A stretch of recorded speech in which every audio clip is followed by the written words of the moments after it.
Today I'm going to be taking a look at even more of your controversial Adventure Time hot takes. This is a series where I take a look at your opinions, your thoughts, whether you liked a character, whether you disliked a character, whether you wanted to change something about the show, whatever it is, I take a look at it, give you my own thoughts, and decide if you're being truthful, if you're full of shit, whatever it might be, just looking at all of your controversial hot takes. And if you want your hot take to be featured in the next video, make sure to comment down below because this is a limited series. Although I'm going to do this series for a bunch of different shows, each show is only going to get 3 parts because I don't want to just ramble on and on about the same thing because then it gets repetitive and we want to keep it fresh and squeaky clean and make sure you enjoy it from beginning to end. So if you got something you want to say, you might as well say it now. Like and subscribe. Let's read all your shit. My hot take is that I have mixed feelings on Ice King being turned back into Simon in the finale. I think with how important and beloved the character was, it was bound to happen, but at the same time, Ice King was the one that we got to see develop for 10 seasons. He grew and changed and became more like Simon, while still having things that made him distinctly him so much. And that was more or less given up so that Simon could come back. And don't get me wrong, I love Simon, and I'm glad he had such a big role in Fiona and Cake, but I just don't see how going from Simon being effectively dead with little influence here and there to Ice King being effectively dead with little influence here and there is such a great trade-off like everyone acts like, especially after all the development we got to watch Ice King go through. And nobody ever acknowledges this as much as I feel they could. And I think there really were good opportunities in Fiona and Cake too. I also think they don't give enough attention to Simon and Marceline's relationship post Simon and Marcy coming out. Like once he is back, and in the moments he briefly comes back before, there is just moments that I don't feel like we get much from them compared to what we got in Simon and Marcy and I Remember You.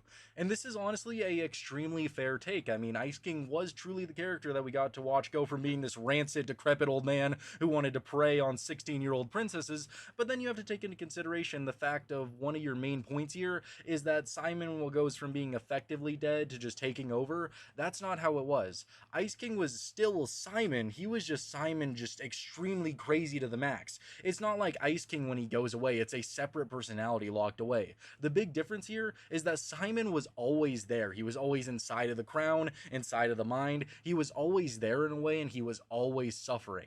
Simon was a prisoner inside of Ice King. That was the struggle for Simon, and that's why when he eventually comes out, it's all the more satisfying because you have this character who just mistakenly put on this crown as a joke. In the one episode, he says that he just tried to wear it as a joke, and he started acting crazy. He lost the love of his life, and he slowly had a slow descent into madness where he tried to take care of a child, that being Marceline, and eventually he even had to give her up because he was just losing himself to the crown because he kept having to use it over and over and over again for protection. So you have to take into consideration that I don't really consider Ice King his own person. It's just Simon, but extremely crazy due to the madness of the crown. But when Simon comes back, he's back to being Simon. He's not a prisoner, and that makes it all the more satisfying. And I also think Simon slowly coming back, we get the glimpses of Simon as foreshadowing that he will eventually come back to one day, actually just makes it all the more enjoyable when he gets to come back, he gets to be himself. And even though in Fiona and Cake he's extremely depressed, I feel like if he got the happy ending with Betty and all that, it would have been one of the greatest arcs in like TV history where he gets to come back, he gets to be happy. But the way that they decided to go about it was Simon being depressed, Simon maybe wanting to go back to being Ice King and being a prisoner because he just felt like his life was worthless. I mean, yes, we get to see Ice King slowly becoming a better person, but that was just because everybody started being nice to him once they understood his past. Everybody started treating Ice King like a person instead of this old guy that lived in some ice towers. So Ice King did become a better character in the 10 seasons, but overall it was always just Simon, just stuck in the mind of another person, so it's just all the more satisfying for him to actually come out. And I feel like in terms of like the relationship for Simon and Marceline, the reasons we didn't get that much of that is because the majority of the time anything was happening, serious things were happening. Like Simon would come back and he would immediately be on the verge of death and he wants to apologize to Betty. Or in the other case, Simon, I mean, Ice King is like tweaking, so they have to figure out how to reset the crown and they have a limited amount of time. So it's always things of urgency. So there was never a lot of time to actually build like Marceline seeing Simon again. And then when he comes back all the way in the finale, it's obviously the finale with Golb and all that happening. And we get to see that they're like hanging out again in like the little like outro sequence. And then, I mean, when you consider Fiona and Cake, like Marceline and Simon stuff, in that era, Simon has already been back for over 20 years. They probably spent plenty of time hanging out. So Marceline's obviously just going to be doing her own thing, not focusing on a relationship with Simon. I'm sure if we get a Fiona and Cake season 2, they might build that a little bit more. But for the most part, I think everything we got with Simon, from the slow foreshadowing of who Ice King truly was, to learning about his past, to Simon coming back, to his depression and growth arc in Fiona and Cake, I think it all works extremely well and makes for a great character arc in general for both Ice King and Simon. And I mean, mean, just a little bonus in the finale, Gunter literally, like, wishes to turn into Ice King, and it's not like he's just like, make me like Ice King. He genuinely wishes to become Ice King, so I mean, if you still want a little bit Ice King, technically he still exists. My hot take is Minerva had so much wasted potential in the show. The Finn and Minerva arc is very rushed, and it just feels like the creators prioritize mid to bad tier episodes, like Whip the Happy Dragon and Imaginary Resources. In the last episode, The Light Cloud, Finn tells his mom he won't leave right away, but that's literally what the episode shows. They don't say a word about Martin, and we don't get to see any mention of her again until the very last episode of Adventure Time. And I feel like that was a lot of the problems. Although I love elementals, although I love islands, although I love all of these lore episodes, especially because I feel like seasons 1 through 4 were very like slice of life, a couple of like deep meaning episodes there. They were all the fun episodes, and then seasons 5 all the way up to 10 are the lore heavy episodes where you get to learn all this different stuff about all these different characters. And me personally, I love the lore in Adventure Time. I think it's great. I think there's just so much to love about this huge world that they just kept on expanding. I think there's so many great portions of it, but some of it truly does feel a little bit rushed. Like it feels like, oh, we really need to get this portion of Finn's backstory done, and then we need to get this portion, and then we need to go to this different character's backstory before we get to the end of the show. We need to cram all this stuff in, and that does make a lot of it feel rushed. I honestly wish that this was a longer season and we could have gotten even more time in the islands, where these slice of life episodes like Whip the Dragon and Imaginary Resources, where like, you know, not too crazy stuff is happening. I wish we could still get those, because don't get me wrong, I think those episodes are good. I enjoy them. I think they're for a good laugh. I mean, you have the episode where Jake literally has an egg in him. Is that important to Minerva's overall story? No, it's not, but I still like those episodes. I just wish we got more episodes with Finn and Minerva and their relationship, and I truly do wish that we got something with Minerva and Martin and talking about that, so that maybe Minerva had a little bit of closure about Martin, because she never even remotely hears about Martin again, or questions what happened to her husband. Maybe she just got over it. I do feel like it was a lot of wasted potential. I really do wish that the show went on for even longer so that we could explore so many different things, because it truly does feel like season 7 to 10,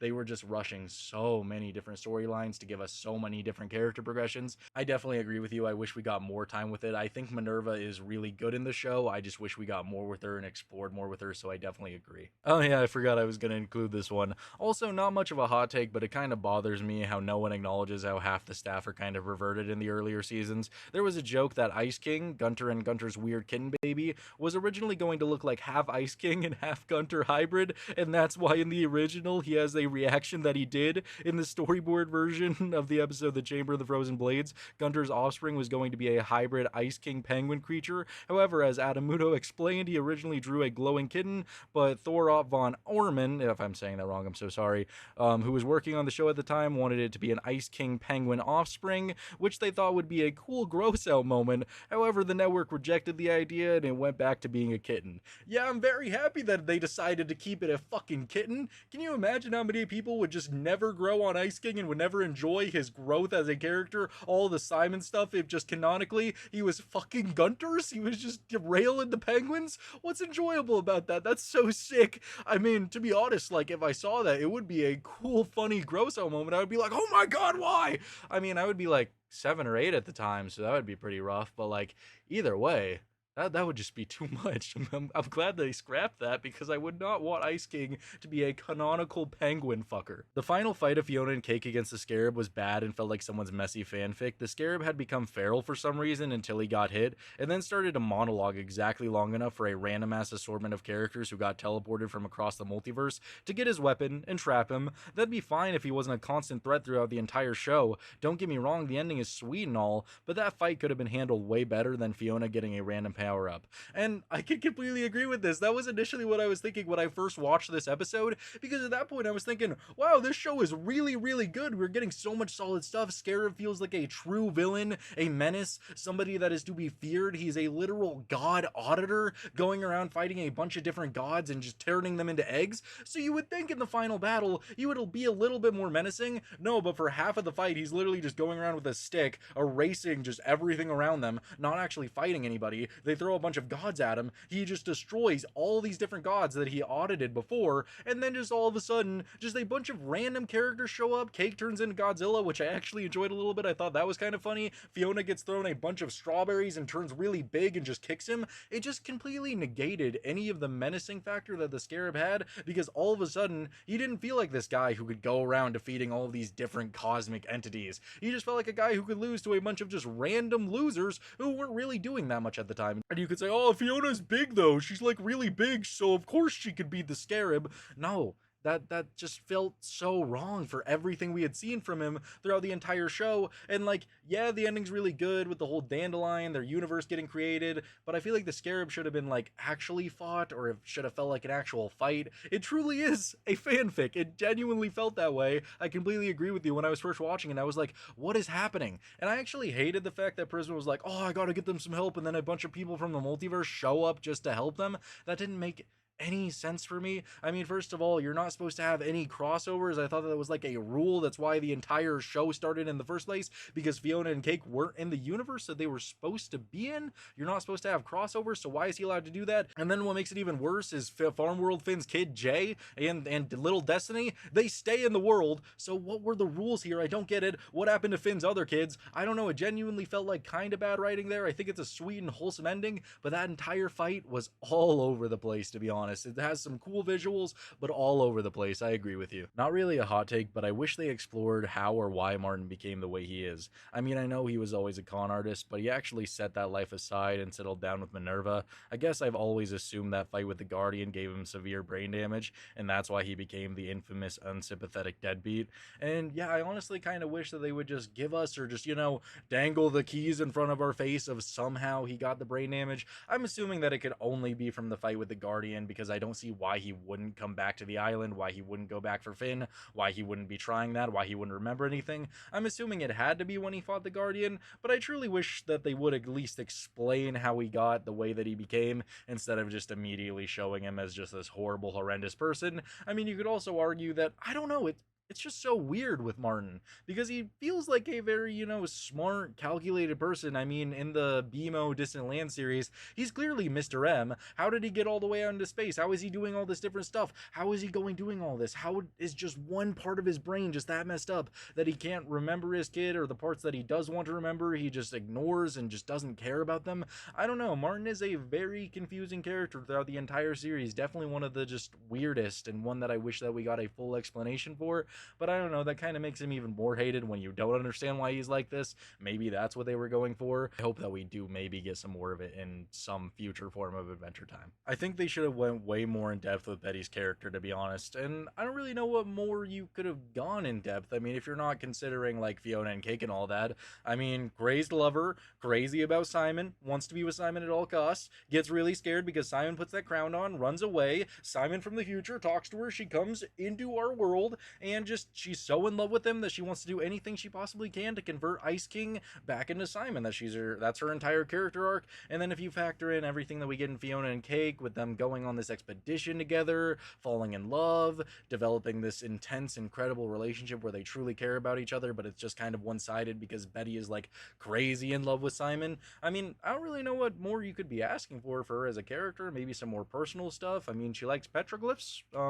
That's pretty much it. Yeah, maybe you are right. Maybe we do need some more stuff for Betty's character, but I don't know. Now she's Gold Betty, so I guess we'll never really find out. But yeah, I think for the majority, it was just a crazed lover who was just in love with Simon. It's just all about their love arc, finding out about their love, learning about their love, just exploring all that stuff. And for the most part, I think it works for the show. I think Betty works as a character. I didn't really feel a need to explore her more, but I would have been open to more stuff about her before we got to like Fiona and Cake and before we got to the finale and stuff like that. I really dislike Shelby for some reason. They are good in episodes, but are always the weakest part, and I would have preferred pretty much any other character to be there instead. Like the episode where the treehouse gets flowers is good, but I would rather have a dancing bug go on a journey than having Shelby there at all. They came out of nowhere and had nothing. They even literally wasted their wish on Prismo.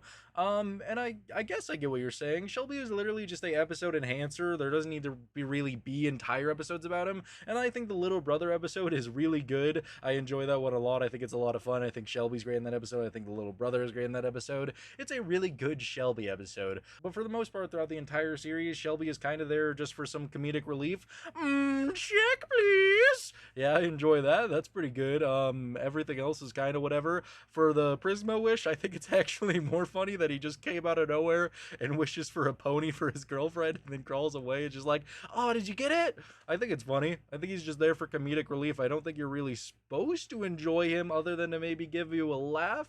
If you don't find him funny, I don't think you'll ever find Shelby funny. But for his like small occasional appearances in the show, I think he's fine for what he is. I enjoy him. I personally think season 10 is the worst season in the show, but yeah, it would have been way better if not for the cancellation. Even though season 1 is the one I rewatched the least, I give it a pass because it was just the beginning. There are some great funny episodes. Last season honestly didn't feel the most like the final season. Last 6 episodes are great, but it was all too short and sometimes really random. And I completely get what you're saying. Obviously, it being the shortest season in the show is obviously going to hurt it a lot. And for what we do get, I think it's really great. There are just some episodes that could have been more like, focused to building up to that ultimate final battle. For example, BMO closing, although it's a pretty decent episode, it could have been replaced with something a lot more meaningful instead of giving us just one more BMO and Ice King episode just to run around all silly. It kind of felt out of place to me. I think the beginning episode, the Wild Hunt, is very good for Finn and Huntress Wizard's relationship. I think that episode needs to stay.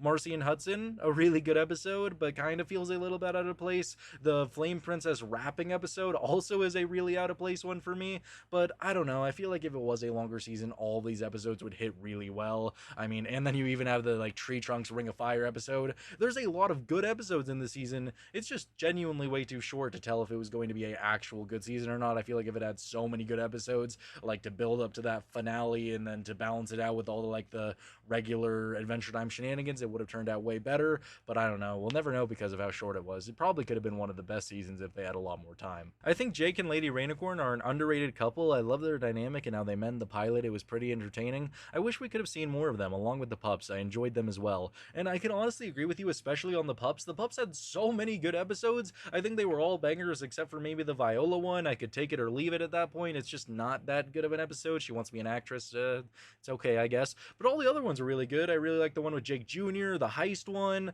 the Ocarina one with Kim Kil-won, the skating one with Bronwyn, the TV one where he finds Nurse Poundcake's romance novel or whatever. It's all really good. I enjoy the pups a lot. I would always take more pups episodes. As for Jake and Lady's relationship, I love it so much, especially when you're like, oh, I wonder what Lady's saying in Korean, because she's always saying something really weird. I think in the one where it's my two favorite people, she's saying that, oh, I love to run naked with you, frolicking in the field or something. And then there's the scene, and I think it came from no, it's the whole one where Jake gets thrown into a hole, and then they're trying to figure out where he went by watching all these tapes, and Jake keeps having a bunch of romance things where he's getting undressed for Lady in sex films. I think that shit is so funny. I definitely like their relationship a lot. I think it's one of the most wholesome ones throughout the show. It's never really a lot of drama. It's just pretty good. It's wholesome. I don't think they're very underrated. I think most people like them. Marceline is the coolest character. Half demon child of Hudson Abadir, vampire slayer turned vampire, survived the Mushroom Wars, and knew Simon Petrikov. I was honestly disappointed we didn't get more Marceline lore.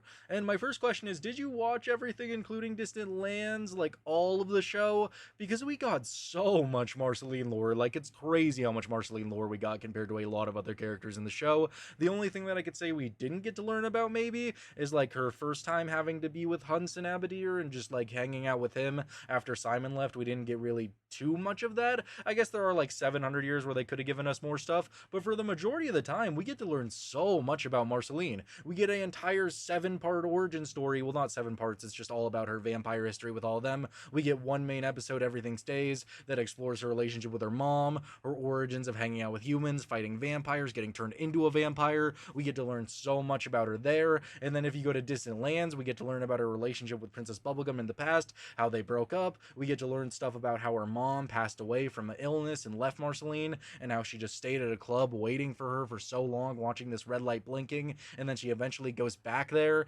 only to actually get to listen to the message from her mom that she left so long ago, explaining why her mom left her and giving her that closure. There's so much Marceline lore that we get, and we even get relationship episodes like I Remember You, Simon and Marcy, even the one where they go inside of Marceline's head, Memory of a Memory. So many different Marceline episodes that explain her past, give more to her character, all of this different stuff that make her one of the best characters in the entire show. There's a lot that we get to know about Marceline, so I wouldn't like to know what else you could have possibly wanted from her character. Maybe just some more lore stuff, after Simon left. Is that what you're after? I'm very interested. I think season one is kind of cringe and dated, as it's a prime example of 2010's random equals funny humor and uses a lot of forced slang like Finn's mathematical, and has a different approach to the humor and characters compared to seasons 2 through 10, and it's always the season I skip episodes on rewatch. And that's kind of fair. I mean, you have to give it a little bit of credit though, because usually a show's first season, they're trying to figure out all the characters, this world, how it's going to work. I think season one does have a lot of gems in it, like Ocean of Fear,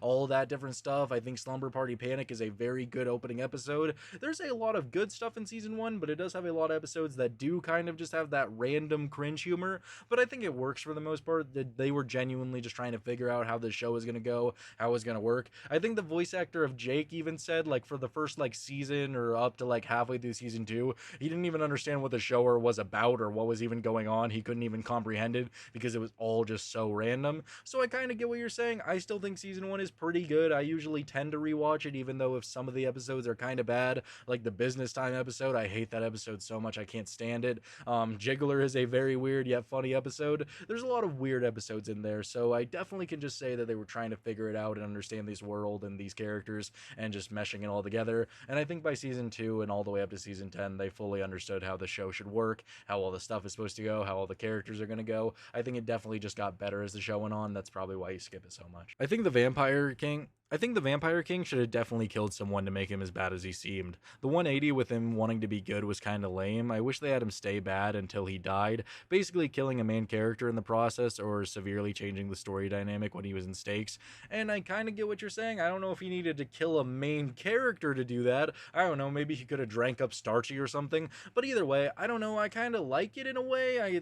They definitely went for a more philosophical way with the vampires change and how nobody lives long enough to see the entire cycle of the world where everything repeats and the fight always comes back. I kind of like that philosophical way, but at the same time, you know, if you look at Fiona and Cake, where the Vampire King was this ultra menace, the ultimate villain of that world, literally blackening out the entire sky, making vampires take over. I think the reason that they did that in Fiona and Cake was to give us the version of the Vampire King that we could have got here, but I don't know, I still enjoy the way they went for it, but I kind of do wish that the Vampire King, at least for maybe half of stakes, was still in his mindset of being evil, because I really like when Adventure Time has these charismatic evil villains, and Vampire King could have been one of the coolest ones, one of the most powerful ones, and one of the most interesting ones, with a ultimate epic final battle against Marceline once again. They could have chose to go a bunch of different ways. I'm still okay with the way that they went, but honestly, seeing the Vampire King being a villain and going up against everybody like one more time in a ultimate final showdown instead of just a giant black lion cloud, it definitely could have been way cooler, so I'm kind of on your side, but either way, I'm happy with what we got. The entire Warren Ampersand storyline was weird as hell and kind of pissed on Jake's story overall. I know they had to explain his powers somehow, and the initial Joshua impregnating story is alright, but the whole part with Jake's alien form and stuff I just don't enjoy, and frankly I just wish they would have gone with a more magical explanation. I also haven't watched the show in a couple of years, so I don't remember it perfectly, but I remember not liking it every time I see it. And that's honestly kind of fair. I mean, I think the Warren Ampersand stuff was kind of rushed a little bit. I wish they had more build up to it than just Jake disappearing, and then all of a sudden it's a whole entire Warren Ampersand thing and they try to make him a villain in this one episode. I would have liked if maybe he was talking to Jake in dreams throughout the entire season, or slow build up to Warren Ampersand, instead of just, you know, him being explained in one single episode about what he's all about and what he does. I would have liked more of a build up to it. As for Jake's whole alien explanation, I actually enjoy it. I think the episode right after Elementals, where we get Jake going to see Jermaine and figuring out the shape of his soul and trying to understand like who he is, I think it's a beautiful episode. I'm not going to get all philosophical with you because I'm not a fucking philosopher, but like, I think that episode's beautiful. I think it has a bunch of just underlying meanings that can mean a lot to a person, and I think it's one of the best episodes in the entire show. I really enjoy that one, but I mean, the other episodes do feel kind of rushed. I mean, I guess, I don't know, I just wish they did more with Warren Ampersand before just showing him in season 10, and then he gets killed in season 10 on the one episode where he actually gets a line of speaking. Fern is overrated and should have only had 2 episodes at most, and I honestly disagree. I wish we got way more Fern episodes that explored the grass curse in a bunch of different ways, that gave us a lot of more stuff to understand what Fern was going through inside of his mind. I mean, he was a character that literally was Finn, and then all of a sudden everybody around him is telling him that he's not Finn anymore, so he had to deal with all of that while also having this being deep inside of him. I honestly wish we got more episodes that explored Fern a lot, because I felt like his arc was honestly rushed. I can't believe that you don't like Fern. I mean, he was a villain towards the end, and he was kind of annoying the majority of the time, but I think he was a compelling character, and he was a character that you could try to understand. So it's wild that you only want 2 episodes from him. I completely disagree. Thank you guys so much for watching. I really hope you enjoyed this video. If you did, please make sure to like and subscribe. If you want your hot takes in the next video, make sure to comment those down below, or you could join my Discord. That will be in the description. You could just hang out there, give me hot takes, whatever it is you really want to do. We have a lot of fun stuff going on over there. So yeah, I'll see you in the next one. Bye.